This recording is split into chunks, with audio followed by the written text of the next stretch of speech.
onhan se siis jännittävää ja niin kuin vähän pelottavaakin samaan aikaan. Et kuitenkin lähinnä se on ehkä silleen, että tuntuu, että palaisi ikään kuin kotiin. Että täällä on niin kuin aiemmin pelaajaurallani monta tavallaan omalla uralla niin kuin menestykästä ponnistusta on lähtenyt ensestä. Niin kuin sitten mennään ihan kymmeniäkin vuosia taaksepäin ja sitten tietenkin vähän lähempänä menneisyydessä niin tämä 2018 ensin relaunchi, niin se on tietenkin niin kuin jotenkin sopivaa sitten itsellekin, niin nyt kun siirrytään aktiivipelaajasta niin kuin valmennusuralle, niin se on jotenkin hyvin niin kuin romanttista se minun ja ensin sitten tämä niin kuin jälleen näkeminen ja uusi tuleminen, niin kyllä se herättää suurta innostusta ja kunniaa tietenkin, että siitä lähtien kun tätä asiaa alettiin sparraamaan johdon kanssa ja tälleen, niin siitä on koko ajan heijastunut sellainen niin kuin yhteinen luottamus ja niin kuin ehkä sama suunta, mihin halutaan tätä hommaa viedä niin kuin joukkuetasolla ja minkälaisia juttuja, niin se niin kuin vakuutti, mutta että on ehdottomasti oikea paikka mulle olla ja aloittaa tämä uusi osa mun omalla uralla.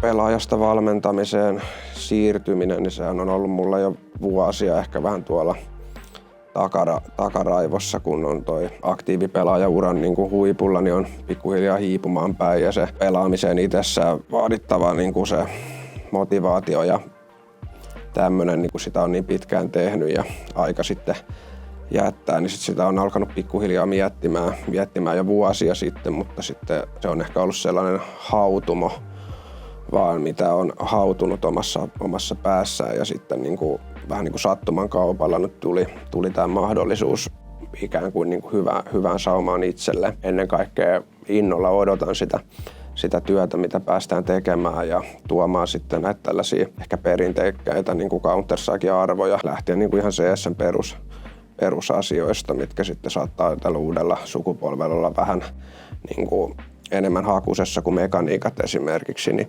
sitä niin kuin tuomaan ja lähteä rakentamaan niin kuin ennen kaikkea uutta huippujoukkuetta ja tietenkin suomalaista niin kuin Counter-Strike-skeneä, niin se on ollut aina mulle tärkeä paikka ja on ollut aina niin kuin puoltanut siitä puolta ja on niin kuin iloinen, että Suomessa on pelaajia maailmalla ja tulee jatkossa olemaan ja mä koen, että mä pystyn auttamaan siinä hyvin paljon.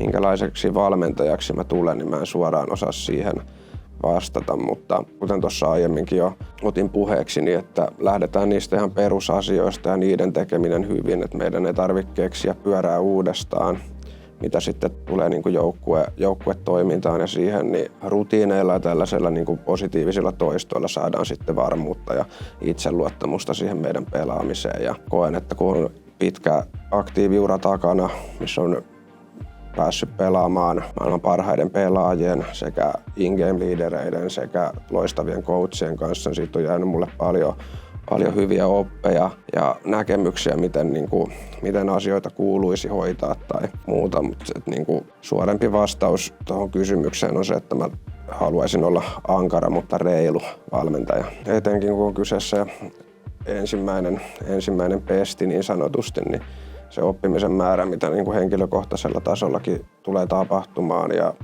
odotankin sitä, niin on järkyttävän iso niin kuin peliosaamisen ja tietämyksen kautta. Se on toki jatkuvaa kehitystä, mutta niin kuin enemmän sitten, että miten tämä matka tulee muovaan mua itteeni persoonana ja miten mä kasvan siihen suurimpaan vastuurooliin joukkueessa ikään kuin, niin on sille hyvin jännittävä ajatus. Se, että miten lähdetään sitten taklaamaan mahdollisia niin kuin ongelmatilanteita joukkueen sisällä, jos sellaisia tulee. Ja ihan se day-to-day homma niin kuin organisoinnista muuhun, niin se vaatii varmasti alkuun pientä opettelua.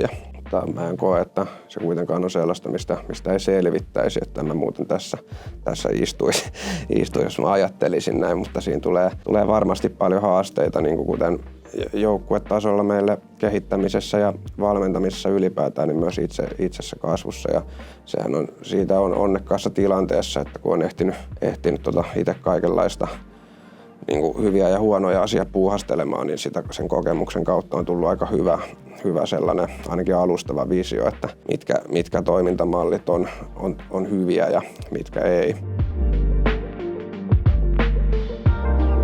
Niin, odotusarvollisesti varmaan mun tuleminen ensin päävalmentajaksi jakaa varmasti mielipiteitä niin kuin julkisesti ja fanien keskuudessa, mutta se, että mitä mä heille haluan sanoa, on se, että mä aina itse yritän jakaa kaiken mun vuosien varrella keräämän osaamisen ja jatkuvasti kehittää itseään ja joukkuetta ja sitä kautta niin löytää meille niin kuin positiivissävytteisen nousujohdanteen. Ja toivon, että mua arvotetaan sitten tietysti niin kuin tulosten perusteella, niin kuin kuuluu kilpailutoiminnassa. Ja että se on selvää tietenkin sanottava vielä, että tässä kun lähdetään ponnistelemaan ylöspäin tuolla Counter-Strikein maailmoissa, niin se matka on hyvin pitkät ja meidän joukkueella ja että niin kuin välitön nousu maailman kärkikahinoihin niin on aika epärealistista tässä vaiheessa, mutta sinne me pyritään. Niin kuin eritoten kun hän on ensin akatemiaprojektia 3 vuotta vetänyt, niin siinä heijastuu tietysti heti johtajuus ja sellainen systemaattinen toimintaperiaate ja minkälainen on terve ryhmädynamiikka ja minkälainen kulttuuri joukkueen sisällä on hyvä olla ja siitä pidetään tiukasti kiinni ja mä allekirjoitan nämä arvot itse täysin ja ylipäätänsä sellainen vähän samanlainen, ehkä mihin itsekin voi samastua, että sitten kun on asia, mikä hirveästi kiinnostaa ja on tärkeä itselle, niin sitten että se ajatustyö siinä ei ikinä silleen lopu, että mekin ollaan niin kuin joka ikinen palveri, mitä me ollaan sovittu, niin on venynyt noin 2 tai 3 kertaiseksi, että siinä on lähtenyt se brainstormaus. Ja se on mulle eritoten tärkeää, että Emelin kaltainen henkilö on tässä mukana, varsinkin kun itse vasta aloittaa tätä uutta uraa, niin siinä on niin kuin laajempi kokemus jo niin kuin joukkueiden rakentamisesta niin kuin tolleen vähän eri tasolla kuin mitä jos olisi itse pelaaja tai muuta, niin se on äärimmäisen tärkeää ja on jo tässä lyhyessä ajassa pystynyt oppimaan paljon asioita häneltä. Odotan innolla, että päästään yhdessä niin kuin kunnolla laittaa hanskat käteen. Mun omat tavoitteet liittyen meidän joukkueeseen on tietysti ehdottomasti ensimmäisenä se, että me pystytään niin kuin vakiinnuttaa meidän ehdoton ykkössija niin kuin meidän omassa kotimaassa. Niin se on tietysti se, mistä pitää ensimmäiseksi lähteä liikenteeseen ja se on niin kuin lähitulevaisuuden ensimmäinen asia, mitä lähdetään tavoittelemaan. Mä en näe, miksi me ei siihen pystyttäisi. Siitä seuraavaksi lähdetään sitten pikkuhiljaa haastelemaan meitä kovempia joukkueita siitä mukaan, mitä meidän kehitysaste näyttää tämän vuoden puolella. Nämä olisi niin kuin lyhyen aikavälin tavoitteet. Pidemmässä juoksussa sitten tietysti noin niin kuin 1,5 vuoden sisällä, niin mun oma tavoite on se, että saadaan ensin takaisin tuonne majorsykleen. Ja sitten kun ollaan saatu se rasti ruutuun, niin voidaan sitten puhua enemmän taas. Meidän joukkueen arki ja eritoten mun oman työni tässä nyt ensimmäiset viikot ennen pientä kesälomaa, mitä pystytään pitämään tuossa, niin tulee sisältämään niin kuin joukkueen kanssa yksi palvereita jokaisen pelaajan kanssa vähän tiedustella pelaajien omia fiiliksiä asioista itsestään, joukkuekavereista, koko toiminnasta ja missä näkee itse, että missä me ollaan tällä hetkellä ja mihin meillä on potentiaalia mennä yksilöinä sekä joukkueena.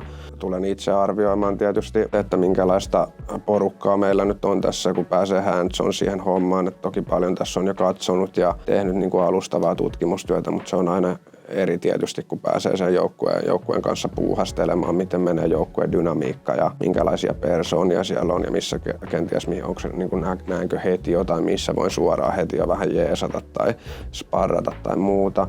Sitten kun lähdetään niin kuin seuraavaan kauteen tuossa heinäkuun alussa, niin siinä tarkoitus olisi pitää aluksi aika intensiivinen bootcampi, niin sanottu työleiri, missä sitten laitetaan hanskat kunnolla käteen ja aletaan hommiin. Sitten me osallistutaan Assembly-tapahtumaan, Elisa Breakout Seriesiin ja katsotaan sitten minkälaisia vastuksia. Nyt ei taida olla julki vielä joukkueita, mitkä siellä on, mutta me ollaan päästy sinne sisälle, niin sitten lähdetään sen perusteella luomaan ensimmäisiä tavoitteita ja askelmerkkejä meille ja siitä sitten lähdetään taas rakentaa syksyä. Katsotaan nyt vittu mitä tässä käy. Ja onko sul niin? Joo, mennään tuolla. Nähdään serverillä. Hei, moi. Itselle ainakin herättää suurta niin kuin innostusta tällainen Suomi-pohjalla toimiminen ja toivon, että se on meidän niin kuin suomalaisille Counter-Strikein ystäville myöskin edes vähän viehättävä ajatus. Ja tervetuloa seuraamaan meidän matkaa ja nähdään Assyillä.